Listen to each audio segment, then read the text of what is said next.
ఇసక అన్నటువంటిది ఎవరికి అవసరం? ఇల్లు కట్టుకునే వాళ్ళకి అవసరం, భవన నిర్మాణాలకి అవసరం. ఇల్లు అందరూ కట్టేసుకుంటారా? లేదు కదా. ఇంటి అంటే ఒక స్థలం కొనుక్కున్న వాళ్ళు కట్టించుకుంటారు, లేకపోతే బిల్డర్ కట్టించుకుంటారు. ఈ రెండే కదా జరిగేది.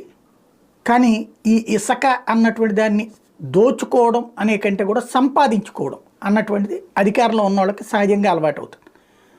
ఆంధ్రప్రదేశ్లో చూస్తే తెలుగుదేశం అధికారంలో ఉన్నప్పుడు ముందు డ్వాక్రా మహిళలకి చేత అమ్మిస్తామన్నారు.